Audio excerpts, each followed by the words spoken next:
I am so excited that not only is my last interview one of the best interviews of the day, but moreover, I wouldn't have had an opportunity to learn about Here to Serve unless I had found out about this. So, Katie, thank you so much for being here today. I want to start off with something a little bit orthodox or unorthodox in this case, which is you used to study journalism. And I find that fascinating because here I am, the journalist interviewing you. So, what happened? Did you finish? Did you complete? Did you stop? What happened? No, I finished. Okay. I have a Bachelor of Science in Journalism. I Okay. actually won the Mark of Excellence Award through Sigma Delta Chi. And I was a journalist as I started out at McGraw-Hill. And then I moved to Ziff Davis. And then I migrated towards sales promotion and then into sales Okay. and then into more nonprofit advertising marketing type work, and then into what I'm doing today, nonprofit work. I worked for the largest agency serving nonprofits for 10 years before I actually started Here to Serve. Okay, I gotcha. So, journalism question. Now that we're in the condition that we're in, sadly, the country is not a pleasant place right now overall, and there's a lot of people running around with a lot of misconceptions about some of the media and not being able to trust them, etc. Just going back to your days in journalism, etc., do you think it's possible for people to get back to a place where we can be trusted, where we are telling stories they can believe in? I can only hope so, but it's such a horrible direction. I don't Yeah, trust media at all. And I come from media. I right. learned journalism very different than how it's being practiced today. Sure. And I see the distinct difference between opinion and fact. Mm, And we are in a propaganda mode in our journalistic field. And it until they get back to reporting on the facts without opinions, we'll never get back. But yeah, I grew up on factual reporting sure. and keeping opinion out of reporting. I would get an F on any story that I either misspelled a word Yep. or um I was offering an opinion. Sure. Oh, you betcha. Well, and as a journalist myself, I go through and I interview at times. I'll give interviews to other people. So I wanted to ask you, what does it feel like? Has it become more comfortable sitting on the opposite side of the fence, being interviewed all the time and sitting in that seat? Are you completely comfortable with it at this point? Well, I'm a nonprofit. I'm not in Right. politics. Right. It's different. Most people are sensitive to the work of nonprofits and they report accurately, Yeah, I have found. Um, if I were in the political environment, I wouldn't feel the same. got it. Okay. That makes sense. Now, I want to ask you a minute about the nonprofit work that you did prior to this. Oftentimes, when we come, like in your case, you now have a nonprofit itself. Tell me something that you have instilled practice-wise as far as your own nonprofit that is unique to you versus, let's say, some of the others you've worked for. Okay, well, I think the focus on raising funds versus your services. Since the day I started Here to Serve, I wanted to focus on our services. And yet I was a fundraiser through the agencies I had worked with. Okay. And I fostered a fundraising mentality. But the more I looked at people's websites and things like that, I Mhm. saw all the focus on fundraising, and I couldn't find where their services were. And when I did find their services, I found many of them to be inadequate. Mm. And then when I tried to avail some of my clients to nonprofit services, the they weren't as they publicized them to be. Okay. And um, and so uh, I worked with really big nonprofits when I was at the agency. Okay. So I'm talking about this. I'm talking about medium to smaller nonprofits, sometimes bigger nonprofits. I'm Hmm. not a fan of American Cancer Society because I do not feel like they spend their money in ways that help people who either have cancer or may have cancer. Okay. And um, and overall, the whole cancer category Hmm. silences people or nonprofit organizations that do some very useful work. They Hmm. do that by their multi-million-dollar budgets because when you think of funding cancer, areas of cancer, you think of hospitals that treat cancer and you think Sure. of cancer research. Maybe you think of Make a Wish Hmm. because they are out there and they were out there for a long time. Anyway, bottom line is that because of their multi-million-dollar budgets, like we can't even get to page 5 in Google because and when you say support, in-home support for cancer, you Yeah. get hospitals and you get cancer research who do nothing. Sure. 0.001% of all the funding, billions of dollars of funding out there, that's how much goes to a family actually going through cancer. That's Huh. how little is. And these are people that are in the trial of their lives, in dealing with cancer and all of the aspects of cancer, not Sure. just hospital, but more importantly in the home, Yeah. because more than 60% of the cancer journey happens in the home and there's Absolutely. no support. And if you want support, you have to spend hours on the internet trying to find one off nonprofits that will help you and Yeah. say you want a grant. A lot of people who are dealing with cancer have financial issues Yes. because of copays and clinical trials and all a myriad of things that cause people to find themselves in financial turmoil. Hmm. And if you want a grant, you may get 500 and a mountain of paperwork. Who can do a mountain of paperwork when you're going through cancer for $500? Yep. And this is an ongoing issue. Now, I've learned of some foundations that don't do that. And as another nonprofit, have partnered with foundations that help cancer patients. And when we refer them, they cut some red tape because of who we are. Yeah. Overall, if you're on your own, which 99.999% of cancer patients are, Hmm. your ability to get help truly depends on your your bandwidth. Oh, And yes. what is your bandwidth when you have someone in your home with cancer? I had 2 people in my home with Yes. cancer. And I had no bandwidth because I also worked full time because my medical insurance for my family, my husband and son, was at my job. Hmm. And so I couldn't go out on leave of any kind because they don't pay. And then you have to pay for your medical insurance, which I couldn't afford.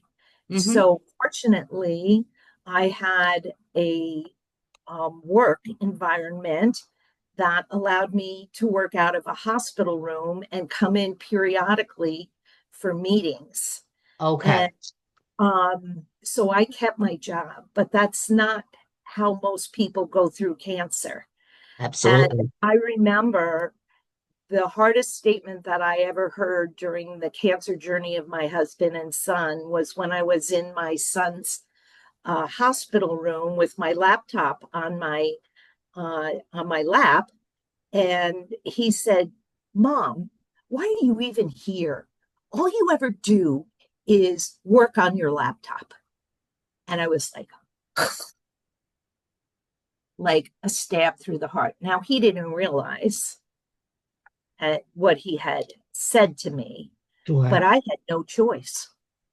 I had no choice. Yeah. I had to keep working. Um, I mean, he needed sometimes people to talk to, and I would try, but I was still in a full-time job. Right. I get it. I do. Let's talk about that. As you mentioned, both your husband and your son having cancer. So let's break that down a bit. First off, I'd like you to explain to people, because I've been in a similar situation.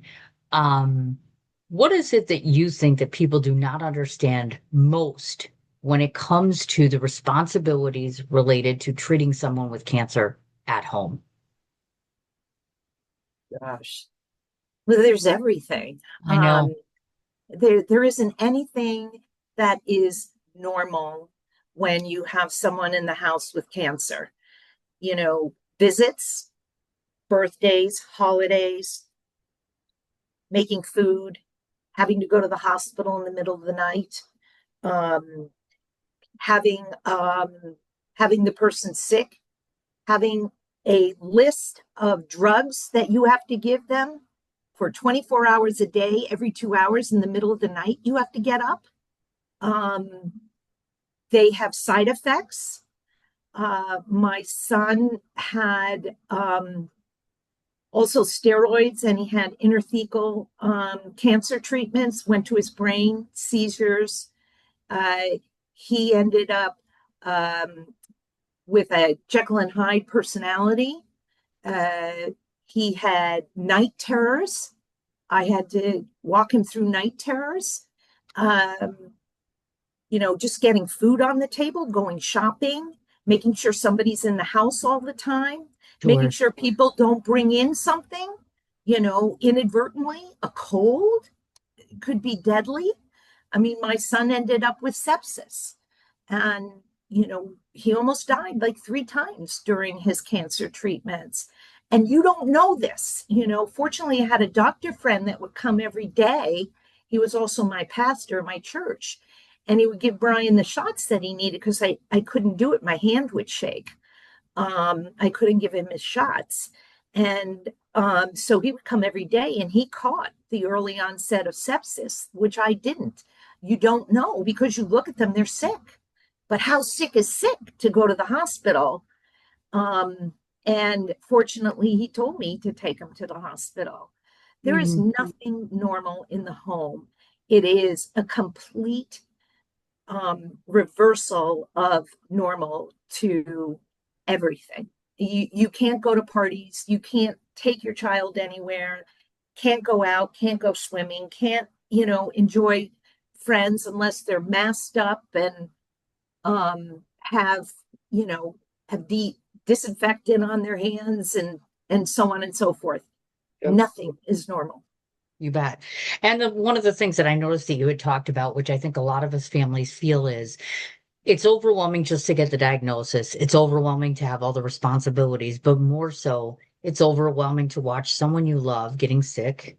And in your particular case, tell us about what happened to your husband. His cancer wasn't even as bad as my son's. So having lost him was rather shocking.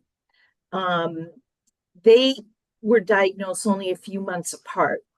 And my husband was diagnosed first with leukemia, and my son was diagnosed with stage 4 cancer in his bone marrow.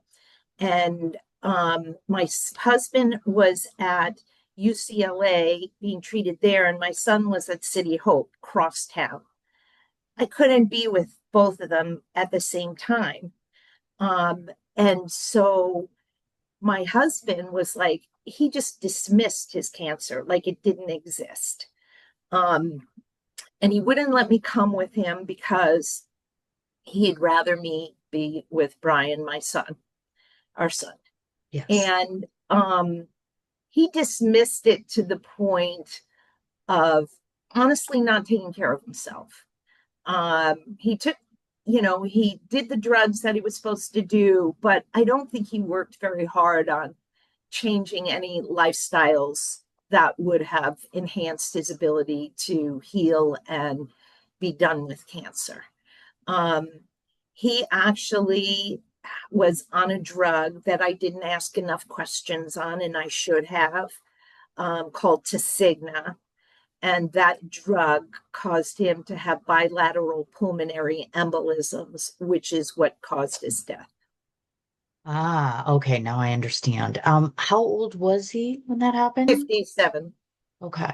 Now, my question to you is, a lot of us who have gone through the cancer journey, tell me a bit about how you processed this while it was happening, and now on the other side of the fence, how do you process that psychologically? What has the toll been like for you? Are you talking about the cancer or the death? Both. Um, you never, ever finish cancer. The side effects of the treatment are always there for my son. Yes. And so he developed something called antiphospholipid syndrome from his blood cancer, which is, it causes blood clots. He, in 2020, during COVID, had bilateral pulmonary embolisms as well from his blood clots, but they weren't just in his lungs, they were all over his body. And he sat in the hospital waiting room because they triaged him improperly for 3 hours before he got in to see a doctor because they were too worried about COVID and not worried about people who were sick from something else. And by the time he got in to see the doctor, I'm telling you, in less than 5 minutes, he was in surgery and he was in ICU for a week. Um, but he could have died. It's God's grace that God didn't take both my husband and son from bilateral pulmonary embolisms. I don't think I would have survived the second. I barely survived the first. Sure. But um, my husband, it was really hard because my son had survived cancer and he was just about to graduate USC Yeah. when my husband died. And my son went into a 3 year um, grief stage where he didn't get out of the anger stage for like 3 years. And I couldn't talk to I couldn't share my grief with my son. He couldn't handle it. So I had my grief all by myself.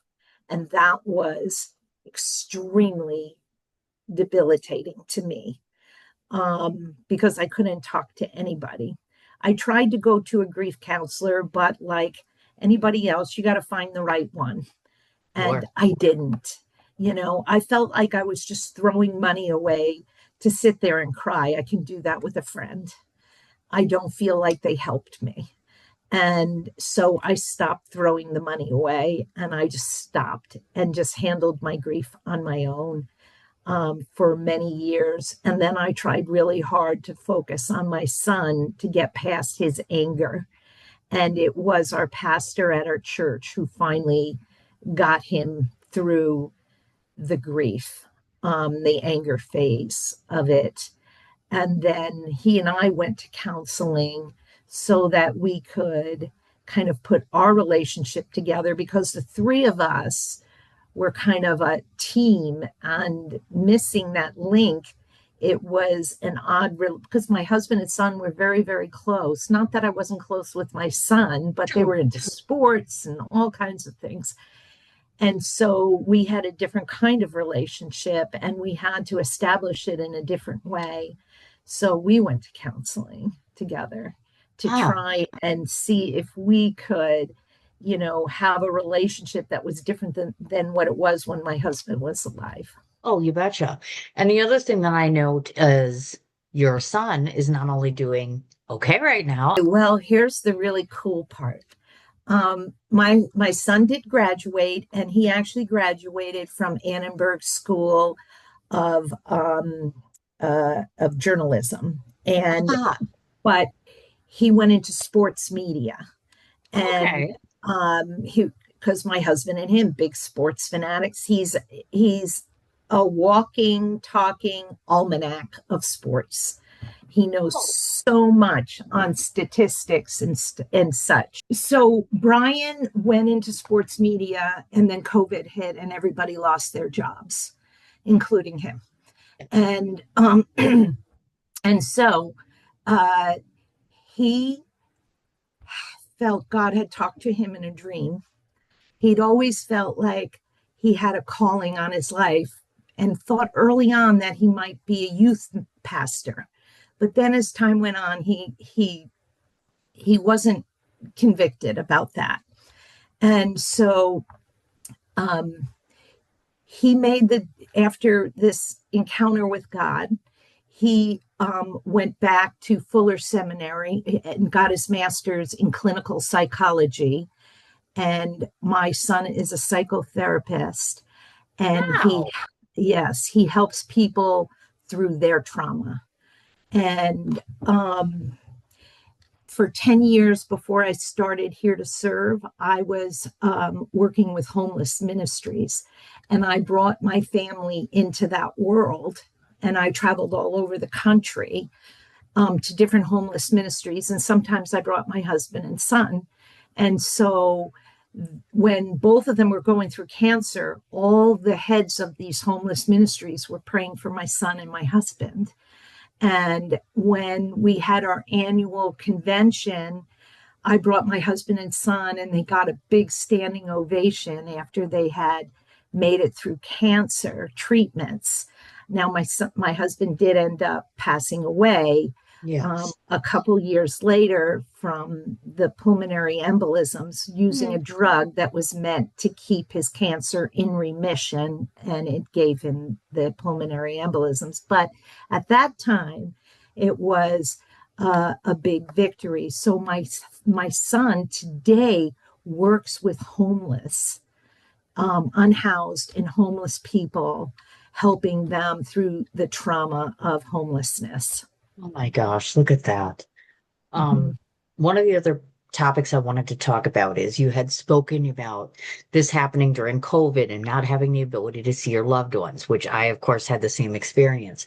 So here's what I'd like to ask you. I guess overall, in general, I have my own feelings on how I believe clinics and hospitals in the regard of cancer patients and their family. If I were to ask you, your feelings about that, just practices and policies, how do you felt that it helped or hindered both yourself and your loved one, especially in circumstances like this where you're literally limited from seeing your loved one?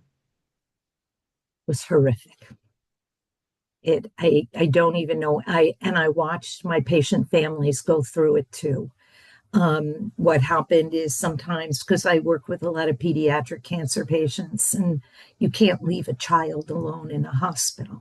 Right. Um, so they would let one parent go in. They wouldn't let anybody visit, just one parent go in.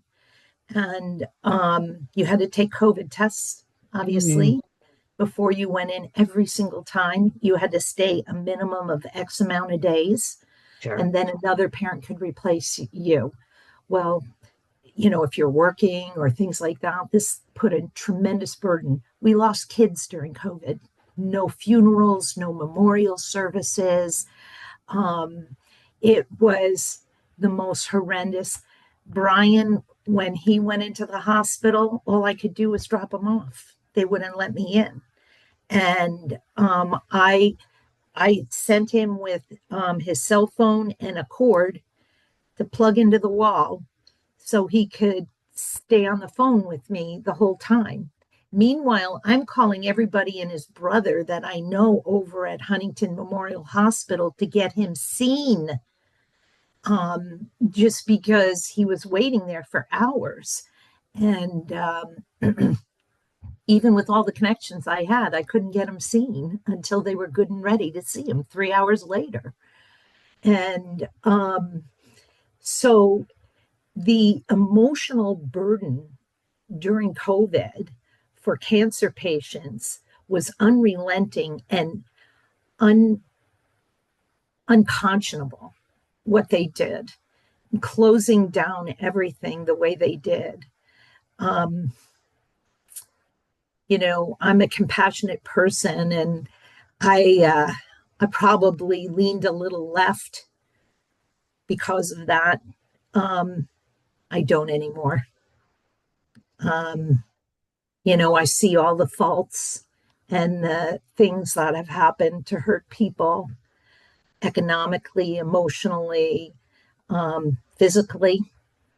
That I'm rather appalled at the state of affairs we're in today. Well, you betcha.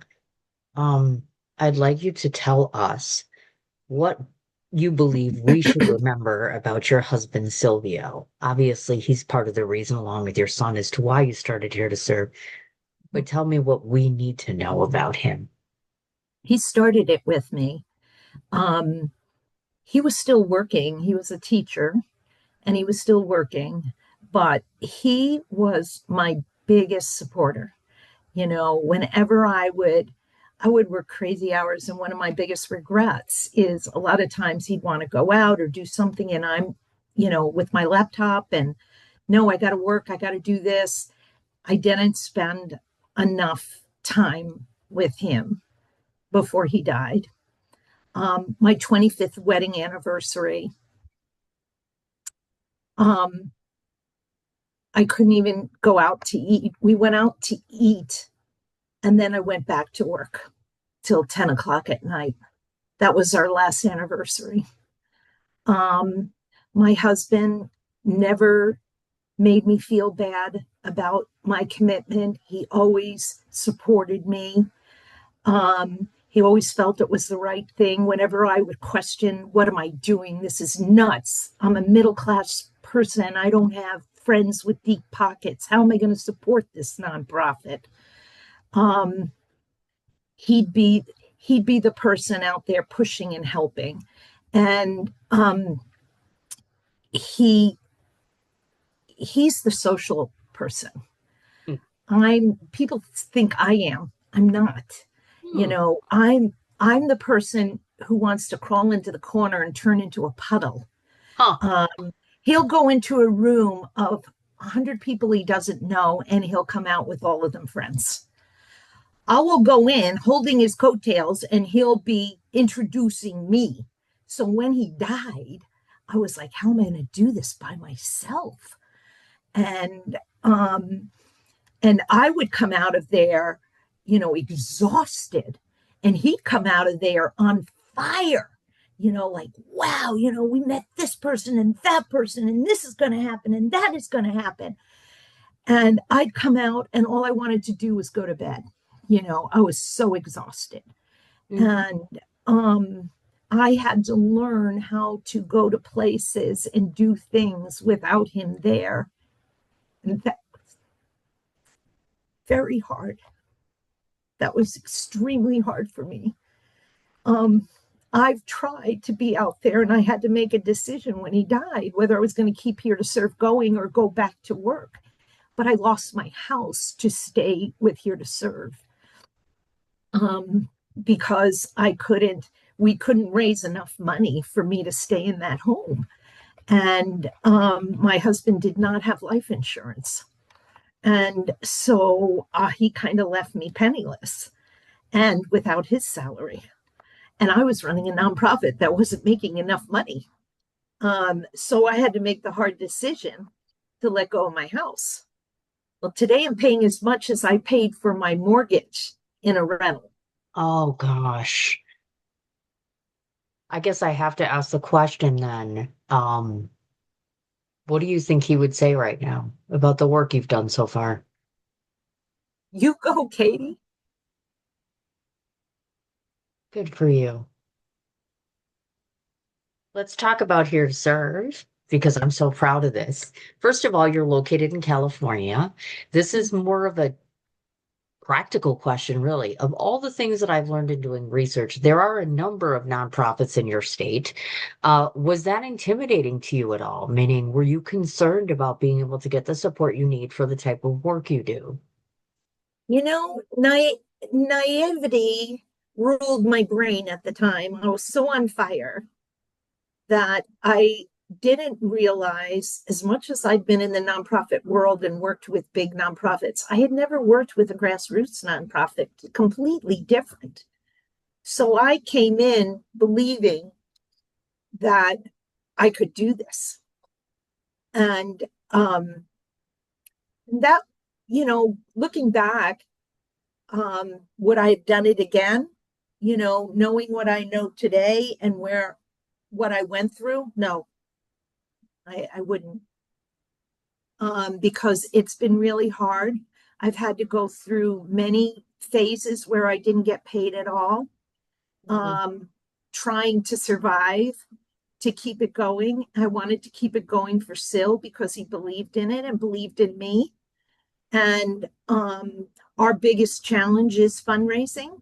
Oh, sure. Um, yeah, because we can't get visibility, and we can't get visibility because the category is owned by hospitals and found and research, Uh, and and they literally cancel us, with their budgets. I get what you're saying. And you started this in 2011, so that means it's Mhm, been 14 years. mhm. Um, if I were to ask you to tell folks, if you could summarize in 2 sentences what Here to Serve does, what do you do? We are the only nonprofit in the United States to provide wraparound comprehensive support in the home, not in the hospital, in the home, where more than 60% of the cancer journey happens with little to no support. First off, I want to ask the question. I know that you do financial. I know that you do all sorts of different things. But let's say, for instance, you have a family that comes to you tomorrow. They watch this interview and they say, Katie, I don't really know what I need. Help me figure that out. How do you do that?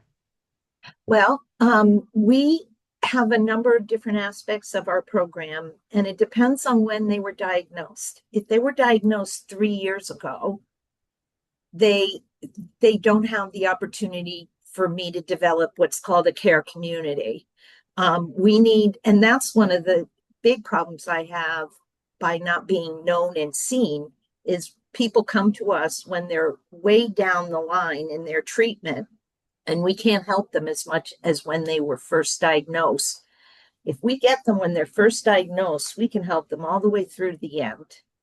Um, but if we get them in the middle, some of our programs don't relate. They won't help them. Um, we have a care community, and what that care community is an online space, their own personal website, where we have a care coordinator who sets it up. It has a calendar in it.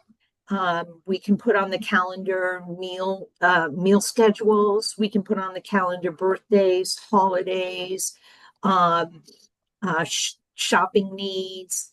We even have things like pooper scoopers when they have dogs in the backyard. Dogs need to be walked. Cats need attention. All these things can go on the calendar, and people can sign up. And then they get reminders, 2 weeks in advance, a week in advance, the day before, and the day of, about what they've committed to. We give them all the instructions on how to help the family. And then we do updates. I don't know if you've ever heard of Caring Bridge. We're kind of Caring Bridge on steroids. Caring Bridge is kind of an update. I used it when my son and husband had cancer because everybody's at you. How's Yeah. he doing? What's going on? Oh, yeah.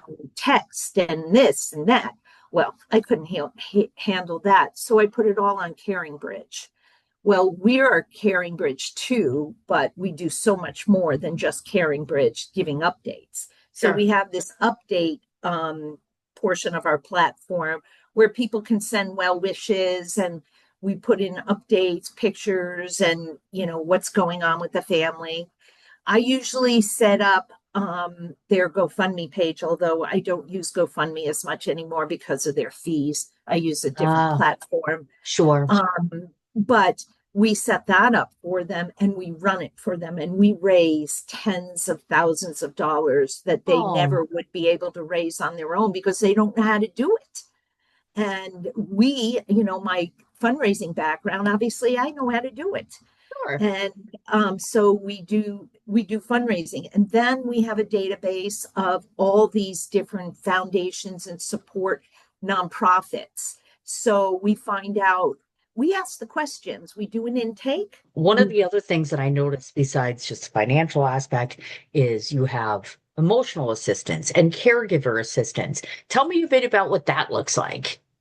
well, you know, having been through this before, I think the single biggest thing that, as much as the care communities and all this other help is great, but talking to somebody who's been through the journey before and had a loss and a win, um, there is a lot I can impart. And many times their biggest question is, why isn't my social worker helping me? And why isn't this happening? Or what can I do here? I don't get involved in anything medical.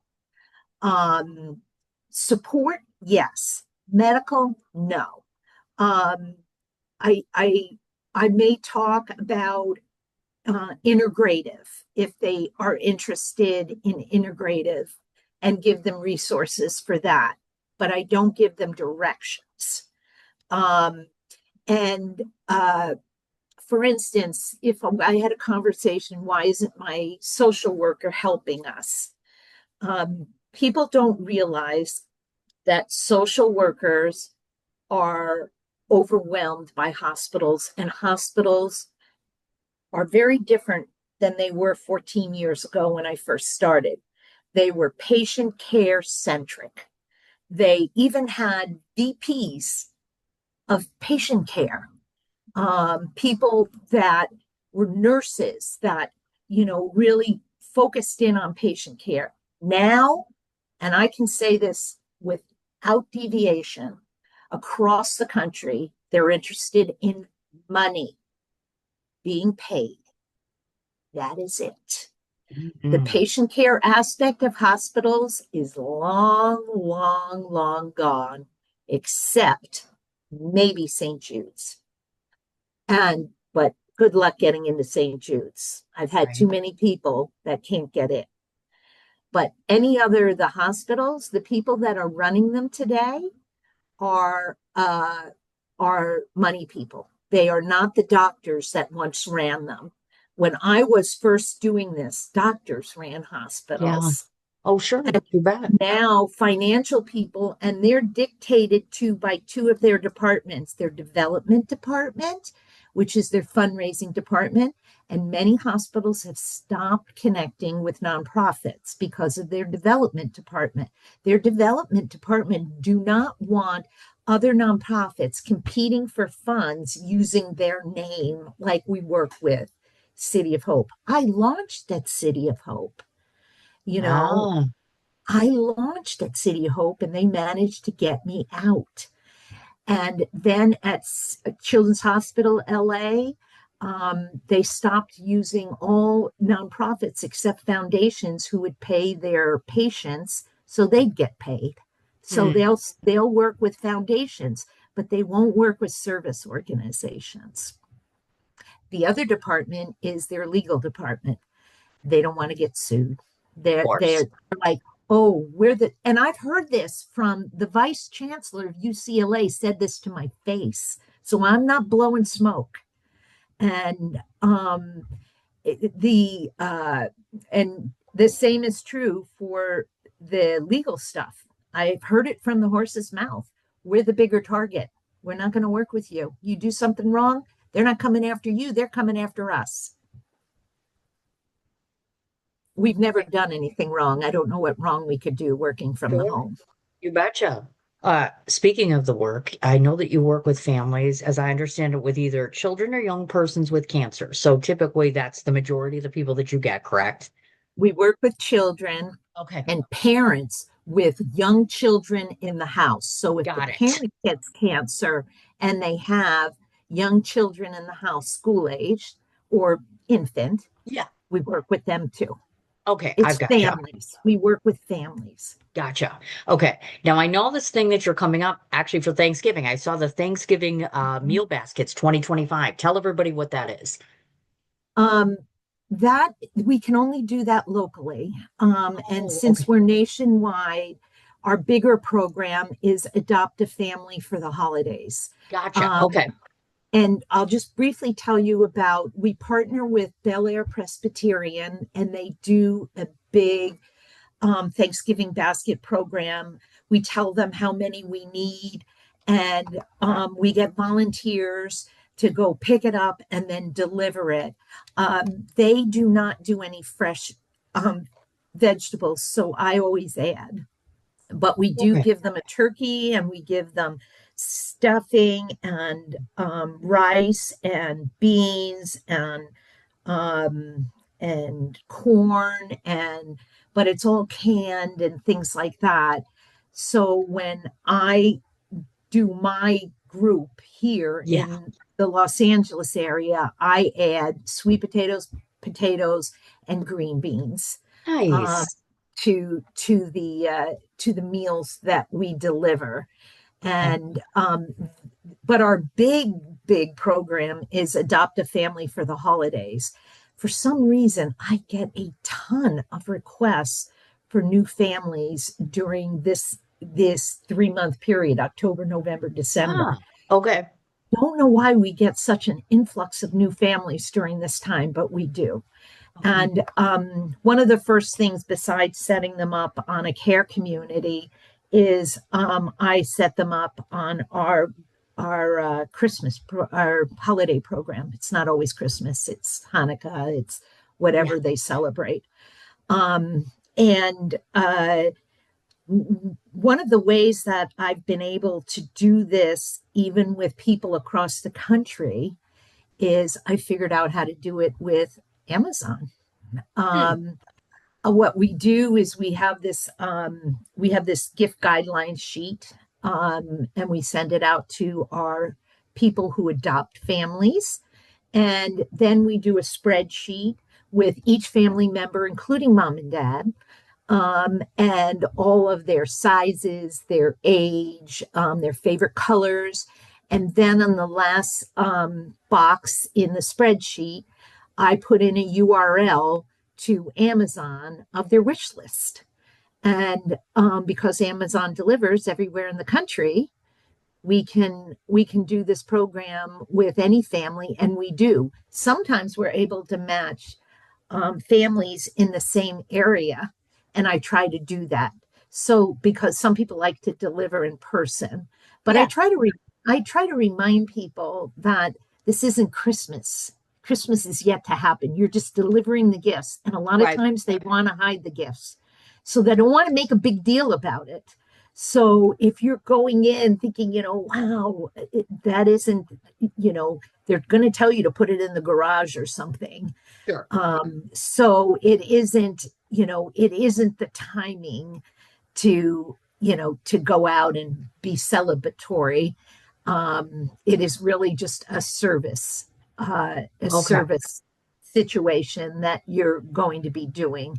But we get all our families adopted. I Aw. put it on social media. I send it out through our database. We have a large database now, and people love doing stuff like that. So we usually, Sure. and even families that come in last minute, I try to get everybody in before Black Friday so Very that nice. our adoptees can benefit from the sales You on bet. Black Friday and Cyber Monday. So I try to get everybody in before that, but I do get some people that come after that, and I scramble to try and get them taken care of. So that's our Adopt a Family for the Holidays program. Very nice. Now, I saw that you were looking for a volunteer online researcher. So, besides volunteer opportunities, what can regular, average, ordinary people in the 50 states do that would help you most as an organization? I need people who are good with databases. I need social media people big time. Okay. We kind of run through our social media people because they're volunteers. We've had Sure. some for as many as 3 years and they've been fabulous. But they, some of them move on, they have babies, things happen. And so we're most in need of social media. We need help with our website, Sure. web people. That's a big one. We're looking for some board members. I'm looking for a board treasurer and an IT person on our board. Those are some of the bigger volunteer opportunities. Anybody that becomes a board member, we have what's called a working board. That means that they participate in our operation. If we were a large nonprofit, being a part of the operation, big no, no, Mm, no, no. sure. But smaller organizations like ours, this is some of the things I learned in grassroots nonprofits is Yeah. you need the help, and so board members will jump in. Our treasurer does our books.